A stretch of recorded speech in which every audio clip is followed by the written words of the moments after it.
মহাপ্রভু এখানে আসলেন তখন তারা বিভোর হয়ে সমস্ত কিছু ভুলে কেমন যেন সেই রাজ পরিবারের সমস্ত কিছু ছেড়ে তিনি সম্পূর্ণভাবে তিনি মহাপ্রভুর একবারে কাছে হয়ে গেলেন এবং তারা দুই ভাই রূপ এবং সনাতন দীর্ঘ সময় মহাপ্রভু এখানে এসেছিলেন এবং 3 দিন এই রামকেলিতে ছিল, যেটা গুপ্ত বৃন্দাবন বলে আমরা জানি।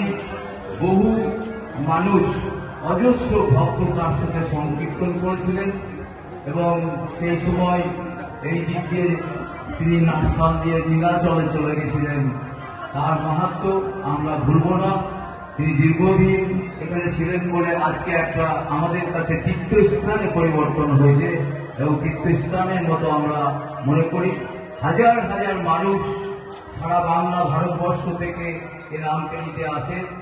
আজকে এই রামকেলিতে আমাদের এখানে এসে উপস্থিত হয়েছে আমাদের মালদা জেলা জজ শুভায়ু ব্যানার্জি, যিনি অনেক ধর্মপ্রাণ মানুষ, এবং অনুভব কাঞ্জিলাল আমাদের খুব ডাইনামিক অফিসার, তাকেও আমরা আজকে এখানে পেয়েছি।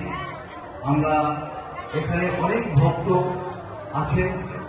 আমরা আজকে এই শুভায়ু ব্যানার্জি জেলা জজের কাছ থেকে দুইটা কথা শুনে নেব।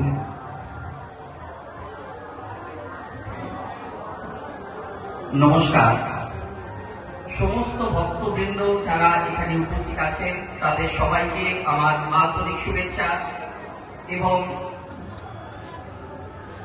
যার জন্য এখানে উপস্থিত সবাই হয়েছেন সেই শ্রী চৈতন্য মহাপ্রভুর কাছে সবার জন্য আমার অনেক অনেক প্রার্থনা, যাতে তার আশীর্বাদে সবার জীবনে নেমে আসুক অসীম সুখ ও সমৃদ্ধি। বেশি কথা বলবো না, সামান্য একটা কথা বলি। আজ থেকে বেশ কয়েক শত বছর আগে একজন সাধারণ মানুষ যার নাম বিশ্বম্ভর মিশ্র, তিনি হিন্দু ধর্মের প্রচার শুরু করেন। যুগটা মোগল সাম্রাজ্যের সময়।